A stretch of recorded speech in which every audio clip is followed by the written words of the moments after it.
everybody, this is Michelle with Red Dirt Rooster Road. I wanted to show you guys something that I got this year and kind of give a little bit of a review. So we got a freeze miser and I have my De-Icers from last year. So I wanted to share with you guys the comparison that we experienced. I'm gonna see if I can do this. The animals are out here just giving me a time.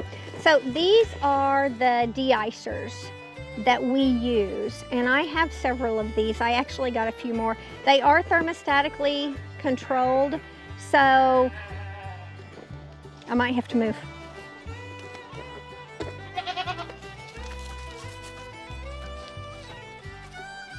Can you guys be quiet? Yeah.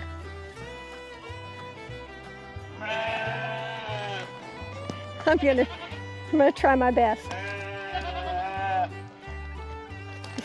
So anyway, I am going to have to move because they are way too loud. Let's see if I can. I know the lighting is not great, guys. So I showed you our De-Icers, and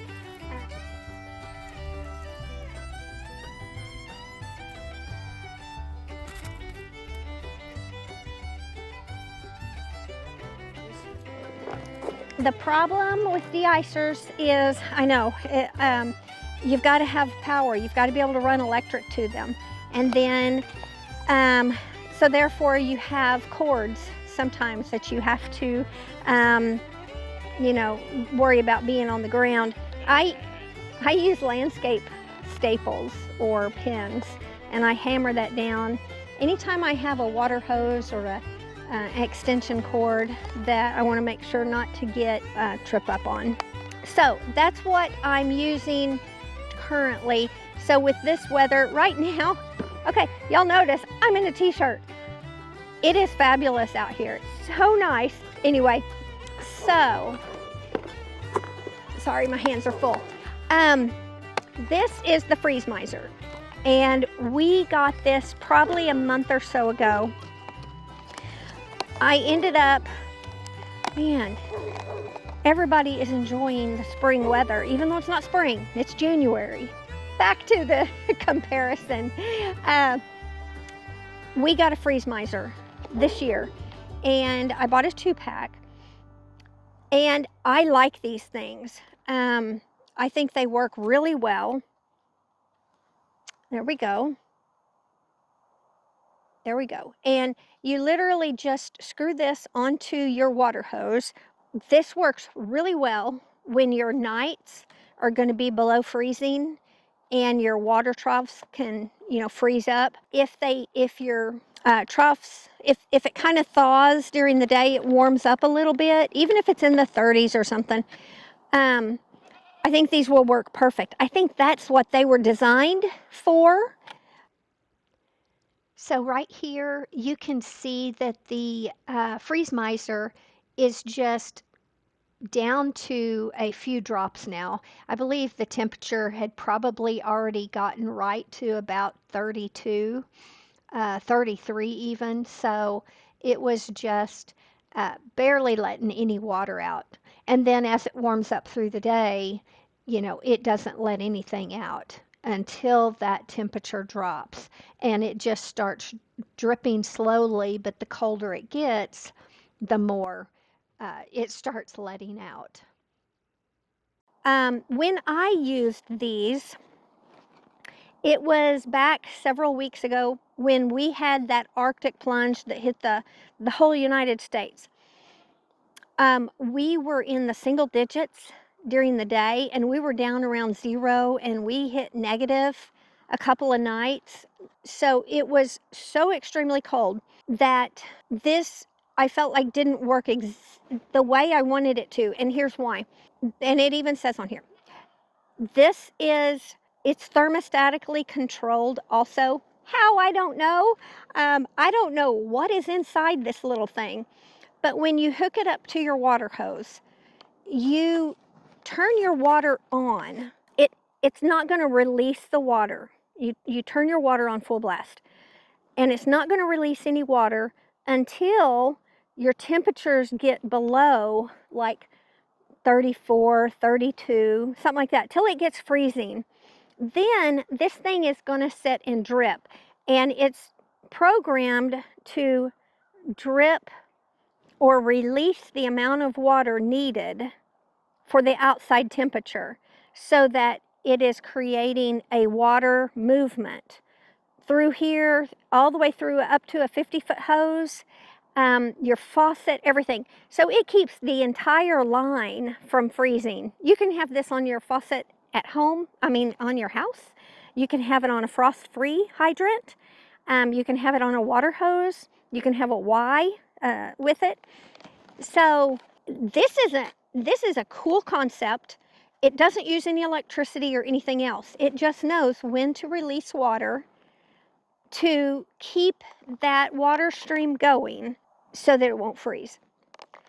So fast forward to, or you saw the intro, where this thing was, it was more than a stream.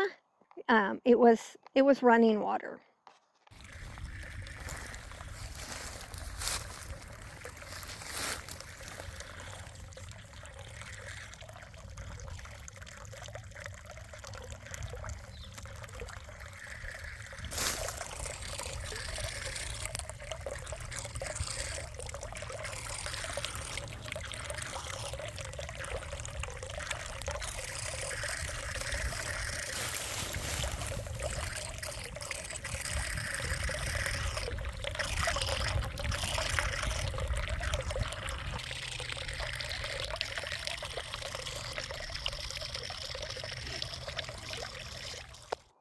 The thing about the running water, the water that it is running, there could be a couple of drawbacks. Your water is probably going to overflow the container that you've got it in. It actually has a warning on here. Discarded water may create a slip hazard.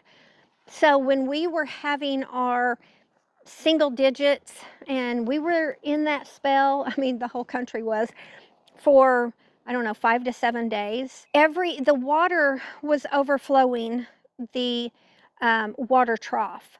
So in our case, where our water troughs were, the water was freezing on the ground. So we had, and now it was trickling. It was running because there was a hill, but there was so much ice. I called it my ice pond because there was so much ice around, and the bucket just became frozen sheets hanging over the bucket. Not a real big deal, except I didn't want my animals walking on it or standing on it while they're getting a drink, and I didn't want to have to bust that ice. I switched. I took this off, and that's when I got some extra de-icers. And yes, I had to run electric to them, but also my de-icers are just, where does it say on here? 250 watts. So that's the smallest amount of energy that they make, and it's for small water troughs. And they make them much bigger. All in all, you just kind of weigh, I didn't have to bust water. But anyway, I went ahead and put the tank de-icers in all my tanks for that weather that was not getting above, freezing in the days for multiple days at a time.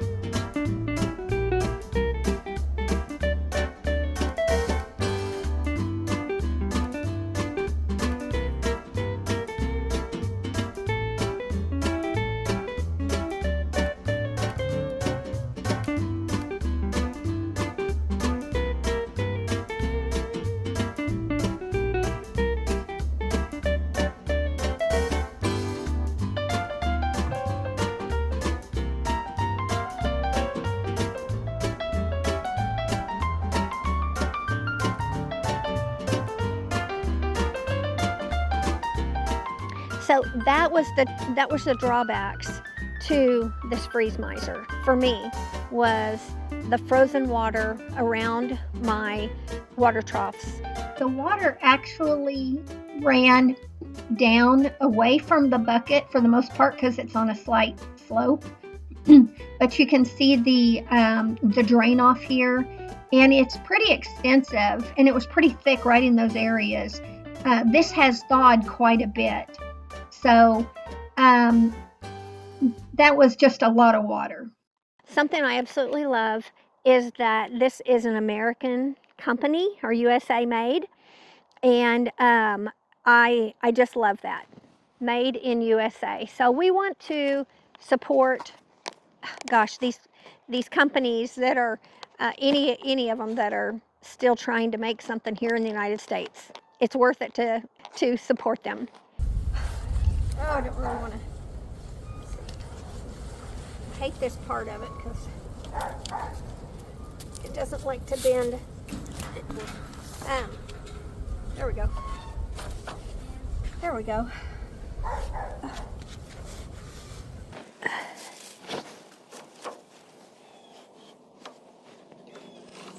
I guess we could put this anywhere in here. The farther away, the better. Okay, so what we're doing, guys, is I'm just filling this bigger trough that we had instead of this protein tub.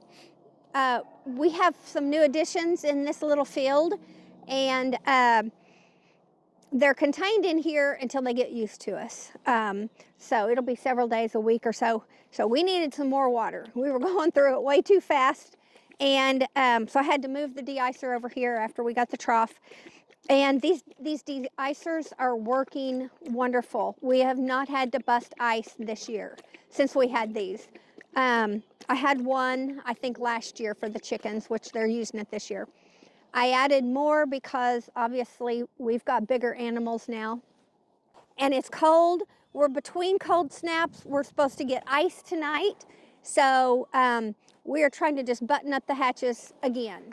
So I think to wrap this up, I would say we definitely will use the freeze miser. We do know that there are more weather events, cold weather coming. And if it's just going to dip down in the 20s or teens at night and then be up in the 20s or, 30s during the day, I will probably put this freeze miser back on. I know there's going to be an overflow on the waterer. If I had a path for that water to take, kind of use a shovel or something and just give it a pathway to where it could get it away from the waterer and out from where the animals are, where they have to stand and walk up to the waterer. Because I really like the idea of using that and just keeping it on there. So we're not sponsored, obviously. We found this, I came across it on Facebook. We've already tried it, and it worked good, except for the conditions that we were having at the moment. I've had a sheep with a broken leg years ago. I don't want to see that happen again. So I'm a little bit cautious about that. So I don't want my animals trying to stand or walk over ice to get to the water.